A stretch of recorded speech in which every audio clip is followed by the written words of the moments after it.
YouTube, Awesome Rider here. Welcome to the beginning of my Geats finale coverage, starting with the review here of the penultimate episode. If you didn't catch any of my other Rider-related videos, I'm doing this sort of the way I did Saber, where I've been caught up now, so I'm going to be reviewing the penultimate episode, this episode, the finale, and then doing a series review, instead of doing a catch-up before this because it was so close to the finale. Then I plan on doing some regular Geats coverage, but I wanted to sort of ease into the regular Rider content in regards to episodes, and also I find penultimate and finale episodes to be interesting to cover just because they're interesting lead-in into the finale arc and kind of stand alone as their own type of episodes, just like a pilot episode.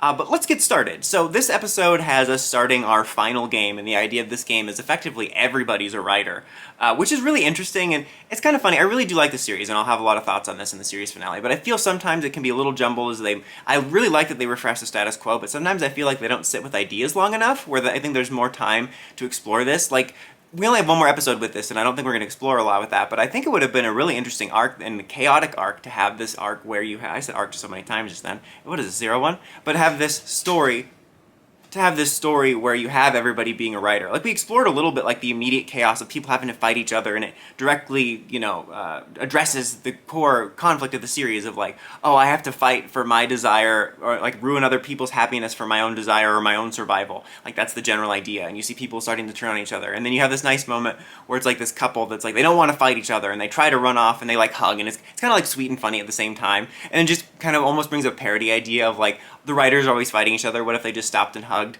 But anyway, and they try to escape, but then they get blown up, and you show, like, how, you know, if you lose, you're blown up, if you try to leave, you're blown up, and it's like chaos, and it's a really interesting idea that it had some cool moments in it in regards to the concept, but I feel it would have been something worth exploring for a little bit longer than this episode. You got a couple different things going on in regards to foiling the villain's plans. One of them is actually Nago going to her dad to help stop the VIPs, because there's like a lot of talk about the VIPs and that they're the ones driving the game because they didn't like the way it was going, which that's one of my favorite things about the series. The whole viewer thing and all of that is fascinating. Again, I'll dive more into that in the series review, but basically she and her dad go around and convince all the VIPs to stop supporting, like kind of scaring them, like, oh, this could go wrong for you or whatever.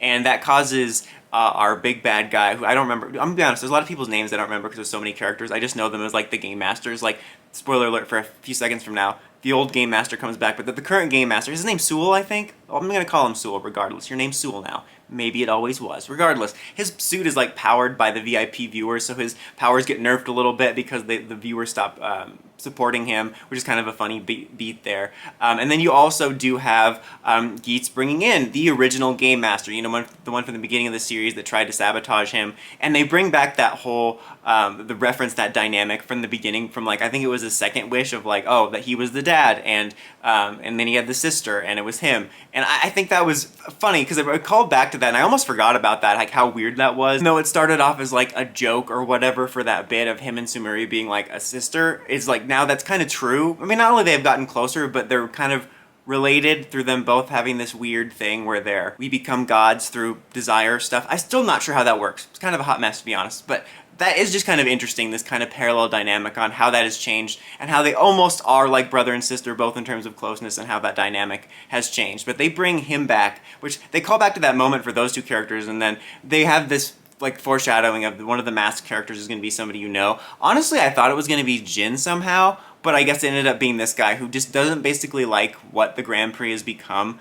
Honestly, I felt like this was a twist for twist's sake. I don't remember a ton about his character other than he just didn't like Geats because he was messing up the game, which I guess is the same motivation as he's having now, is that he's twisting the game, but it also just felt like, in a way, like a twist for twist's sake. Regardless, it was admittedly kind of interesting to see. We get to the last battle of the episode, which is between Sewell and Geats fighting, and it's a pretty epic fight, and it ends with basically, like I said, Sewell's powers get temporarily nerfed, but then he's able to like reverse time on Geats. He's able to use that reverse time power on Breath of the Wild, or Tears of the Kingdom, that I always forget exists.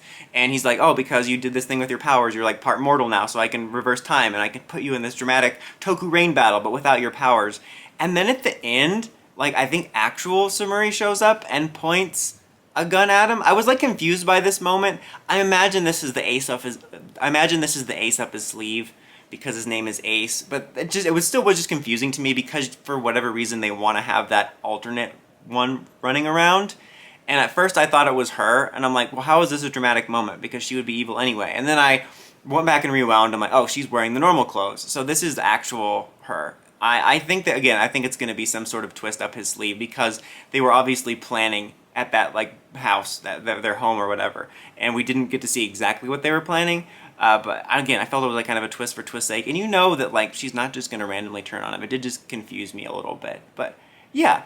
This was an overall okay episode. I would say it's a 3 out of 5 for me. I thought it was pretty solid. There was some good stuff in there, but it was a little bit jumbled, and I'm kind of unclear of exactly what they're going to ultimately go for with this like finale. And like I said, with the concept of this final game, I think it kind of is indicative of a small problem I have with the series is sometimes they have ideas for status quos that they don't let sit for a while, because I think this could have been something interesting to explore for longer. Also, I did want to bring up something that like you have this character whose name escapes me at the moment, like all their names, but the Yamato guy, the guy that went crazy, Sparrow, who like started making Yamatos, and he's like turned good now too. And there was a funny moment where he's like helping, and he brings in like Yamato with like flowers on their heads, and it was funny. And but it does bring up something that's another nitpick I have about the series, which is kind of more of an overall franchise nitpick, because I really do hate how every series has to have all the characters of significance come around to being friends and on the main character's side and point of view. I think that's so boring, and it's like, can not anybody, like, not only just stay evil, like, I feel like his character, for the most part until these last couple episodes, was almost irredeemable. You could have just left him as a rogue villain character. But it's okay to even just have characters that aren't bad or anything, but they just have a different point of view.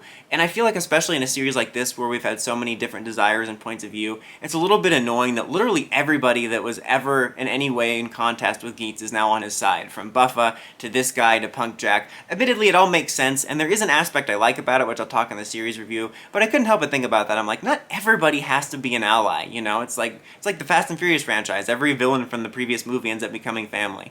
But anyways, guys, that's it for this one. What do you think of the penultimate episode and the finale arc for Geats? I will be back next week for the finale review and then heading into series coverage and Gotchard. But until next time, don't forget to like, comment, subscribe, and climb the steps and ring that bell so you can get notifications for my videos. Dawson Rider, signing out.